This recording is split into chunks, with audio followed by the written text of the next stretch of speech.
Hola a todos y bienvenidos un día más al canal Crónicas de una Merodeadora. Hoy estoy con Joël Dicker. Hi, welcome to my channel. Hi, thank you very much. Hi guys. I'm so honored to have you here. I read your book, honestly, last week. I know I'm the worst, but I completely love it. Thank you, but there's no timing to read it. There's so many books. You have all time in the world. Yeah, thank you very much. I'm very happy to be with you. Thank you for writing it. I was completely hooked. I couldn't put it down, really. As I was telling you before, I'm gonna read some quotes of your books, and then I'm gonna ask you the question that I thought because of that quote. The questions are a little random maybe, but they will be fun, I promise. Let's do it. In the beginning of every chapter, you have this Harry giving advice to Marcus, and I love those parts, they were wisdom. It says, the first chapter, Marcus, is essential. If readers don't like it, they won't read the rest of the book. So, how much do you plan the plot of your books before writing them? Well, actually, I didn't really plan the book before because Really? I work with no plan, so I never know what is going to happen, and I don't have an idea in the beginning. I'm like, oh, it's gonna be dear. I just try something, and I'm just trying to see if I like it. So basically, I didn't start the book with the idea of the book you read. Yeah. I start with an idea of completely different. I don't even know or remember what, and I just try it, and then it comes to the plot of the book. So you didn't know how the book would end when you first started writing? No, I didn't know it. Wow! And that's what I like, because I'm an author, because first of all, I'm a reader, and I love reading, and one thing I love in books, it's what is going to happen in the end. The plot twists. And I want to keep being excited as a reader, and so I guess I try to be excited and keep trying being excited as an author of my own book as well. And I think that explains why I don't know the end before I'm getting to the end. Yeah. Honestly, I thought you had this big plan, all these sheets of paper, this is going to happen in the first chapter, this is going to happen at the end. No. Talking about first chapters, has there ever been a book you stopped reading because you didn't like the first chapter? Yeah, a lot of books. I mean, some of them I tried again, and some of them I will finish the book, but I have this thing where if I'm not hooked into the book quite quickly, I might stop reading this book. Yeah, there's so much to read. Exactly, so I'm like, man, no, I'm gonna try again. But it happened to me with many things. Paintings, exhibition, artists I've seen, I was not into them at first, and then I love them, or movies as well, or theater play, anything. It's just always try again. That's very important. Give it a second chance. Yeah, maybe even 3 or 4 chances. Okay. But just try again. It's try many more. Well, my second quote is lesson number 2.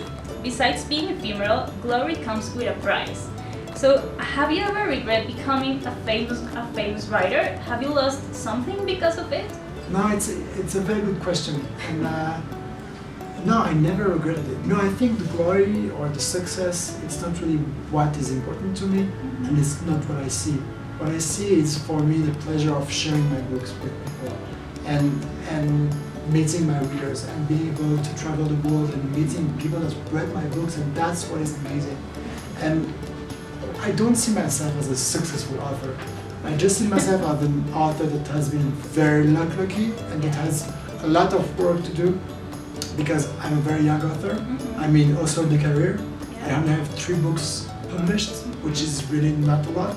And so everything is ahead. I have a lot of work to achieve, and it's time to work and not time to say, oh, I have to succeed. Okay. What was the most beautiful place you have ever visited? You don't have to say Cartagena if you don't like. Colombia. Yeah, really? Colombia. Okay. Not any exotic places? No, I have to say, it's tough to pick one place. It's tough to say this one is more beautiful than this other one, because it's different places, different climates, different weather, different people, different culture. But I have to say, I mentioned Colombia, I have to say I'm really enjoying my time in Colombia. Oh my God. I'm really enjoying the people, the culture, everything is happening, the artist side of the population, and the weather. The weather, you like? Yeah. Like the warm weather of Cartagena or the cold weather of Bogota? Both are way much better than the weather We're heading in Geneva, Switzerland Yeah. right now, which is like snowing and freezing and minus 5 Everything's degrees. white. Yeah. Well, my favorite quote is Marcus: masterpieces aren't written, they exist by themselves. So many people think that the truth about the Quebert affair is like a masterpiece. How do you feel about that? Yeah, I feel very honored and very touched, and honestly, no one can decide. I mean, it's a masterpiece to someone at a certain moment, Yeah. and it doesn't make it the best book that I will ever write, because for me it's very important to think that there's many more things to come, because if at 31 years old I've written a masterpiece, what should I do now? Just lie on the you floor get and wait till the end of my life? You see what I mean? Like, Yeah. so for me what is very important is to keep on thinking, what can I do better? And how can I improve my work as an author? To you, what book is masterpiece? Have you read anything that has like this big impact on you? Yeah, a lot. One of the most important books to me, and unfortunately I'm not sure it's available in Spanish nor in English. It's a book called, I'm going to tell you in French, Yeah. Belle du Seigneur, and it was written by an author named Albert Cohen. Yeah. And this is probably the book that inspired me the most, and I keep thinking of this book. Every time I write a book, I'm like, I wish someone in the world would feel the same feelings I felt with Belle du Seigneur. Okay. Bella del Señor, Watch it. Albert Cohen, amazing book. This one is very interesting. Life is a long fall, Marcus. The most important thing is to know how to fall. While you were writing the truth about the Quebert affair, did you ever have a moment like you were too overwhelmed and you said, okay, I'm done, I'm not writing this anymore? Yeah, there's a lot of moments like that during the writing process. For Quebert and the book before and then the book after, and there's gonna be a lot of questioning myself. Is this good? Where am I going to with the book? What am I doing? Am I an author? You know, and then maybe I'm going to read this amazing book and I'm going to be, oh, that's so amazing. Yeah, why am I reading a book? This one is so amazing. This author is better than I am. So there's a lot of doubts, and I think doubts are so important because they're the only way to guide you and to make sure that what you're doing is worth it. If you don't doubt, you just do things, and there's no sense. If you doubt, you need to find the answers of why am I doing that? And if you stop, it's very good. If you're like, I'm going to stop, it's very good, because if you was meant to stop, if you're not into your work enough, so you stop and you don't do it anymore. Okay. If you're into your work, if you're passionate about that, so you stop because at some point you cannot anymore, and then you say, I'm never going to write this book, I'm never going to write again in my life, and then the day after you just feel the need. Yeah. So you have to stop to feel this need. So it's very important to have doubts. Well, this one says, to write a book is like loving someone. It can be very painful. Which was the hardest book for you to write? I don't know. You know, there's 3 books published, Yeah. but there's, before those 3 books, there is 4 other books, novels, finished. I mean, finished novel that were not published at all. And Okay. plus all the stories, the short stories, the novel that I've not finished, but it's still 100 of pages, and so there's a lot of that. And I think it's a general statement for all the feelings that you're going to face by writing stories, by stopping a story, by believing in a book that you're going to stop because at some point you don't believe in it anymore. And you stopped the process and you were not passionate enough and you didn't come back to this book. So it's more about the writing process, I would say, than in one particular book. Do you ever get frustrated because your prior works didn't get published? No, I mean, on the moment, yes, of course.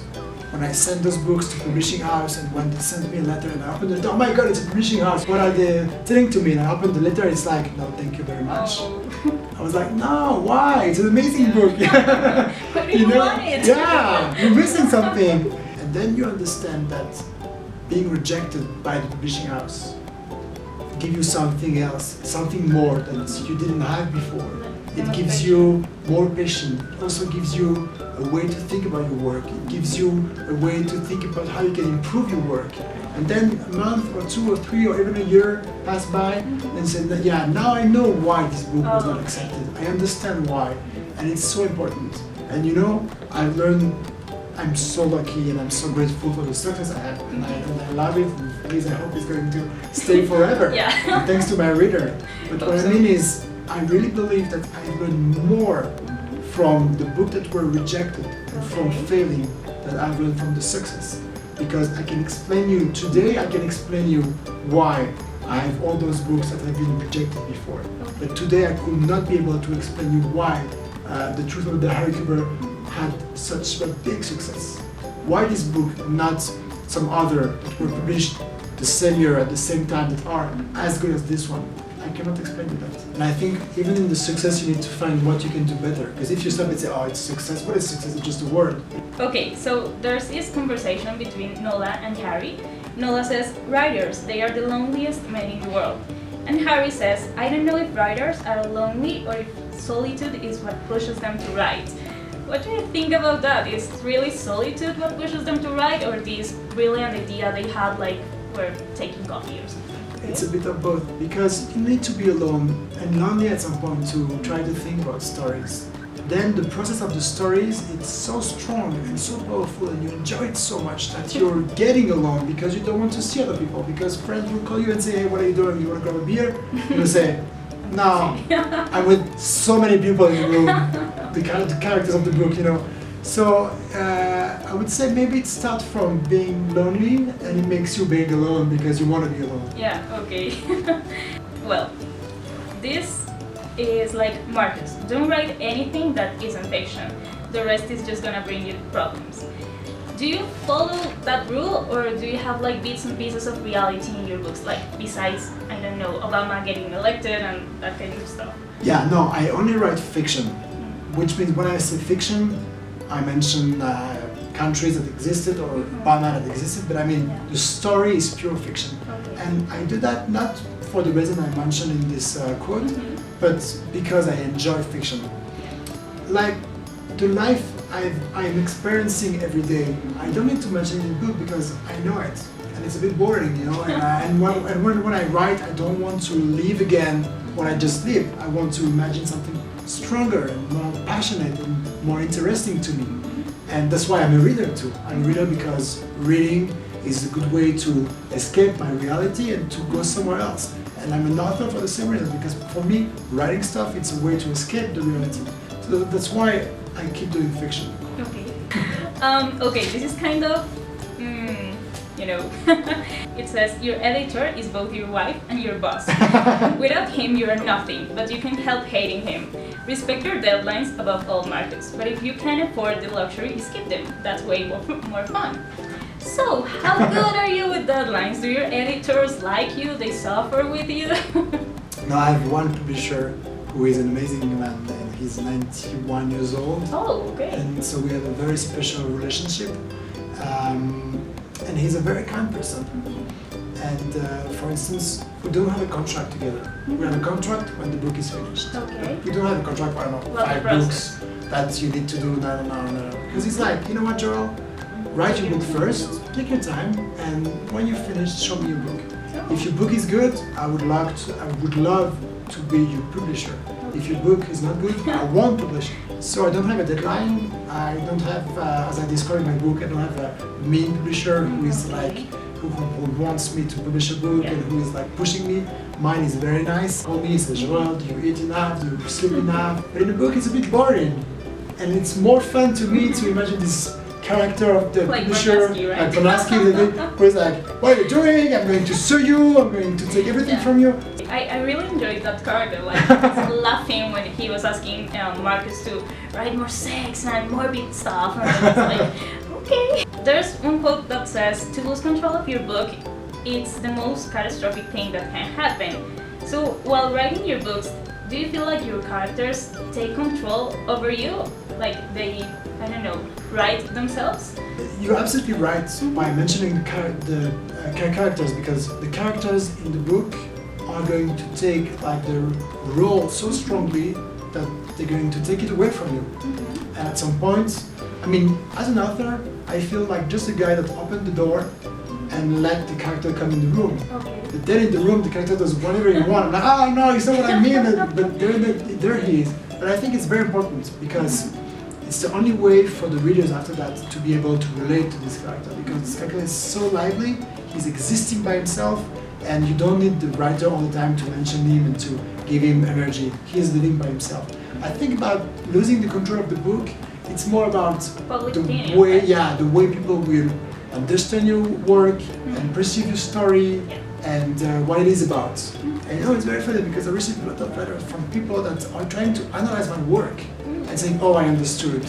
In fact, Marcus is this and Harry is that. And it's like, and maybe for them it's that, but I never thought of that. Okay. And Marcus is the allegory of, I don't know, of a horse, and I don't know what, and it's a transposition from the Middle Age. And, no, They it's like just overanalyze it. I don't know, they do their own analyze. Yeah. But then they have to keep it, because if they're trying to project it to me and giving this analyze to me as that's what I wanted to do, so then it's not what I mean, so I'm losing control of it. So you feel once one of your books hits the shelves, like it's getting sold, it's no longer your book? I would say it's even more my book. Oh, okay. It's even more my book because I've been able to share it with so many people, and to share it means also talk about it, exchange about it, do something with it. But it's like I'm showing it to the people, and it's a real pleasure. It's an amazing pleasure. Okay, the next one is like really deep. Go ahead. It says, love, Marcus, only comes once in a lifetime, and if you don't believe me, it means you have never loved at all. So how do you know you love someone if love, according to that quote, it's a once in a lifetime thing? I don't know. That's why love is so tricky. Yeah. You have also to remember that I'm just the author. Yeah. And I didn't say that. Yeah, I just opened the door to Harry Quebert, who happens to say that to Marcus. But what I mean is, I'm not sure I can explain everything from those quotes. That's what I mean. Okay. You know? Yeah. And I don't know about love. I will know, I guess, a couple of minutes before I will die. You know? Oh, that was love. That was love. Okay. Oh shit, that was love. Oh no. Let it go. Okay. I really like this one. It's the last one. It says, the writer's heaven is the place where you decide to rewrite life as you would have wanted to live it. So, I know you're really young, but if you could rewrite something of your life, would you? I don't think so, because it will be denying what happened and denying my roots and denying the person I am today. Okay. So I've been fortunate enough to not have anything in my life as a drama, big trauma. I mean, something I've been living my whole life in Geneva, Switzerland, which is a very nice and very safe country, and I haven't experienced terrible things that people might have experienced. So I'm in a lucky position where I can say, no, I don't want to deny anything of my past. So, to finish this interview, would you like to tell my viewers why they should read your books? Oh wow, that's tough, because it's self-publicity, I don't like that. Enjoy. Guys, you should read my book for one reason. Try the first 20 pages. So guys, yeah, I know my book is very thick, and you're gonna see it and you're gonna say, I don't have the time, it's not the right moment, or even, I've never read such a big book. Just try 25 minutes, half an hour. Take half an hour of your day, start this book, read the first 30 pages, and then you will make a decision. And I really hope that you're going to be like gripped and hooked and taken in this town of Aurora, and that you're going to follow Marcus in this investigation and the story about this young girl getting killed and who has killed Noah. That's the main question. So give it a chance and enjoy it, and share it with me after. I would love to know if you enjoy or not, or if you have passed the 30 pages test. They're gonna love it. And I think so. like the length of the book is not gonna be a problem, because they like read Game of Thrones. It's like this huge. Okay. So it's okay. That's very okay. So thank you for being in my channel, Thank Joël you. Dicker. Thank you very much. So I'll see you guys soon. Bye.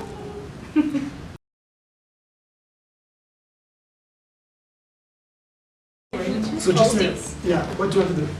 To pose, like it was a photograph, but just. Okay. You can can do many faces, so I can pick the best one. Thank you. It's cool. Okay. So, you want to sign my book? Yeah, of course.